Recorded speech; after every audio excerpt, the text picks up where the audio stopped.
Hello and happy Sunday. Shout out to you guys. Coming to you live. This is Billy P. Coming to you from the Philippines. It is Sunday here. I want to give a special shout out to my wife. It's her birthday. Boom, here's to you, babe. Give a shout out to you. It's her birthday today, guys. So I hope you guys will help me celebrate that. So I told you guys a couple of days ago I'm going to be checking back with you guys on some information that I found out from the immigration officer. So I have that.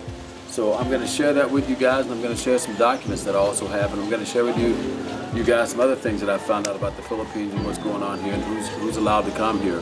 I do want to iterate, I'm not an update kind of guy when it comes to what's going on here in the Philippines as far as, flights and things like that. I touch on that only because, I'm here. Like I said, I'm a singer, songwriter, musician. That's what I do. I like to share with you guys where I am in the world and what I do musically. So with that being said, let's get this thing rolling. I hope you guys hit that like and subscribe button. See you guys on the get-go. Let's get it. Boom.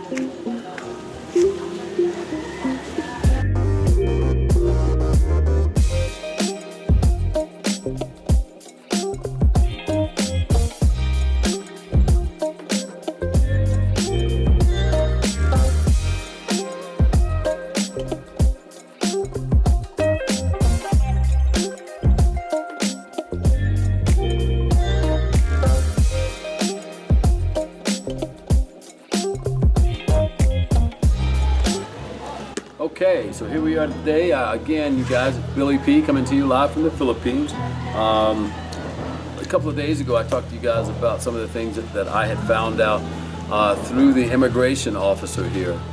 And, it has a lot to do with being married. It has a lot to do if you're married to a Pinay or Filipina here in the Philippines. The visa program, all of those things apply. So today I just thought I would just share with you guys what I found out over the last couple of days and what I got from the immigration officer that my wife and I spoke to a couple of days ago at the immigration office. Okay, so first of all, I want to let you guys know we are getting ready to leave the Philippines because I've got a business in excuse the roosters, that's here every day, all day, and that's what you got to get used to, but that's normal here, the roosters. But like I said, we're getting ready to leave the Philippines. We've got some business. I've got business back in the U.S. that I'm going to go attend to. It shouldn't take us but about, I guess, anywhere from a month to 2 months, and we'll be back. But with that being said, what I wanted to let you guys know from the agent, the immigration officer, one of the things that he told me was, and this is just coming from him, I can't give out his name, but he said flat out, Billy, if I were a foreigner, when I come to the Philippines and I had the right documents, I wouldn't fly into Manila, I would fly into Cebu.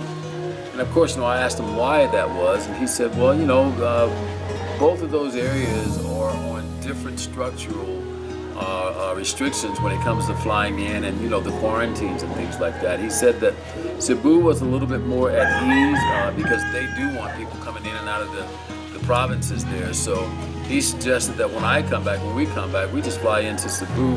And if the quarantine thing is still going on, just make sure you guys have all your documents and paperwork. So with that being said, I think that's what I'm going to do from now on. I won't be flying into Manila anymore. I'm just going to fly into Cebu.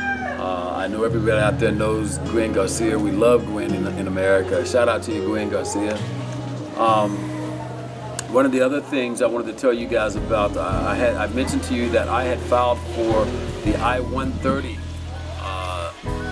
document for my wife. It's where I am the petitioner and she's the beneficiary.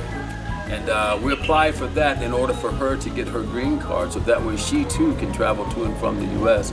here and anywhere else that her and I decide to go. For most Filipinos, the U.S. is not an easy place to get into, and that's because there's a treaty that the Philippines and the U.S. do not have, and the Philippines is not on that treaty that allows you to just simply go to the U.S. on a 30-day visa. You can't do that here in the Philippines. I didn't know that. I just found that out. But that's along with the I-30, the I-130, like I said, which also will take me to the next thing, the marriage online. Just a few days ago, the Philippine government just enacted and signed into law, what is it called, virtual weddings. Now, I urge you guys to do your own research on this, but they just signed into law that that is recognized here fully in the Philippines. We know that it's recognized in the U.S. because that's how I got married. And the Philippines did recognize our marriage because along with that, we had to present and show certain documents, one of those being a report of marriage, which we did do. I dealt with two consulates when I was trying to get into the Philippines on a 9A visa. The one in Washington, D.C. and the one in San Francisco. Washington, D.C. is the one that actually ships or sends your documents to the San Francisco location where they actually do your 9A visa, and that's who has your passport as well. So that's what I went through when I was getting this 9A visa. But along with the virtual weddings, though, like I said, I found out that the Philippines now has enacted that into law. So they are recognizing that now as I guess a foundation of new laws in the Philippines. So if you get married online, if you get married virtually, the Philippines are now recognizing that. So that's a good thing for all you foreigners out there. Again, the I-30, I spoke about that in my last video, I-130. If any of you guys are married right now to a Filipino, that's the best way, especially if you get married in the U.S. virtually. That means your wedding took place in the U.S., which makes it and gives you a better lottery number when it comes to her going to apply for her green card. I know that because I just went through it, okay? So keep that in mind. One of the things I do want to reiterate, if you can do this, then do it. And this is just my opinion. Don't get married here in the Philippines, because if you get married in the Philippines, that means you've got to do everything that you can now to get her from the Philippines into the U.S., which is where I'm from. I don't know, and I'm just talking in terms of the U.S. for me. But if you get married in the U.S., it's a lot easier to get your wife ahead of the line with those documents to get that green card. Again, I'm telling you this because I'm going through it, okay? With that being said, also, the document that my wife and I have been waiting on forever, we finally got it last week, and it's the statistics document that shows and that is registered here in the Philippines, and we finally got this. We've been waiting for this for the last 4.5, almost 5 months. That came 3 days ago. This is the report of marriage that I had to get to come here with a 9A visa. And in order for me to be legit here, basically, and to file for my I-13, which is not a dual citizenship, but it's one of those visas that allows me up to a full year to where I don't have to be paying every 2 months, every 4 months on my visa. But this document here now is registered here in the Philippines, so not only is it recognized and registered in the U.S., but it's now here in the Philippines. Something else you guys may want to take heed to. And that document, again, is called the Report of Marriage if and when you file for a visa, a 9A visa, to come here to meet your wife, okay? With that being said, I did find out also the fact that I'm flying out back to the U.S., it cost me 3,800 pesos. I have to go and get a swab and a RPC test or whatever at Red Cross that shows that I'm negative. You guys want to know if I'm vaccinated? No, I'm not, and don't ever plan to be. I was born a free man, and I plan to stay a free man, okay? I don't want to be forced to do something I don't want to do. It's nothing against anybody else. If you feel like you want to be vaccinated, that's your choice. I just don't feel like it's something that I want to do. I'm healthy, I'm strong, I haven't been sick. When I am sick, I get the flu like everybody else, but my gosh. Okay, I'm not going to get off on the end of that, okay? Something else I was going to talk to you guys about is the fact that when you're coming here to the Philippines right now, there's only 3 areas. You have to be at least a citizen or part of the Balik Buy-In program. You guys make sure you do your research on that.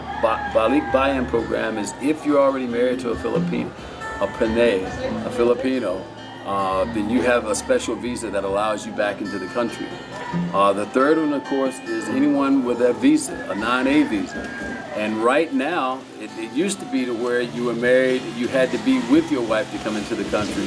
But now the Philippines have eased that up some. It's a lot easier now. You don't have to be with your spouse to come back into the country. As long as you've got your visa and or an existing visa that you've had since you've been here. So that's something to keep in mind. If you're married online, if you're married virtually, Remember, your 9A visa now will allow you to come into the country without your wife being on that travel plane with you. She doesn't have to be there anymore. Again, it's Sunday. I'm thinking about my wife's birthday. I'm hoping you guys are doing well. We just dropped my latest video, Girl in the Morning. I hope you guys will check that out. And let's just have a good time, okay? I had a great workout yesterday. I hope you guys are doing the same thing. This is kind of a little update about the Philippines. And like I said, if you have a visa, you're allowed into the country. If you have a 9A visa and you're married to a Filipina. If you do not have that, you're not going to be allowed into the country, plain and simple. Like I said, you either have to be a citizen, you have to be part of the Balik Buy-In program, or you have to have a visa to get into the country. Those three things. Flat out and simply put, tourism is not open here yet in the Philippines, so you cannot come here if you're a foreigner. I think that's what everybody really wants to hear. Again, if you have a girlfriend or a fiance here, get married online. Again, just my opinion. Get married online, and if you're a foreigner, make sure that you're either in the U.S. or in your country.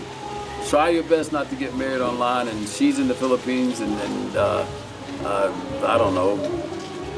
In other words, try your best to have that wedding take place in your country virtually. Okay, one of the vloggers said it best the other day. She said that she wasn't married, but she said getting married in the Philippines is about as complicated as everything else here in the Philippines. So I took that with a grain of salt and said, yes, I think you hit the nail on the head. So, but again, guys, check out my music, check out my videos. It's good to chat with everybody. Happy birthday to my beautiful wife. We're gonna celebrate with some ribs. I got a grill getting ready to start over here. And please check out my video, Girl in the Morning, okay? Peace, love. We'll see you guys in the USA the next time you see me. Take care. Peace.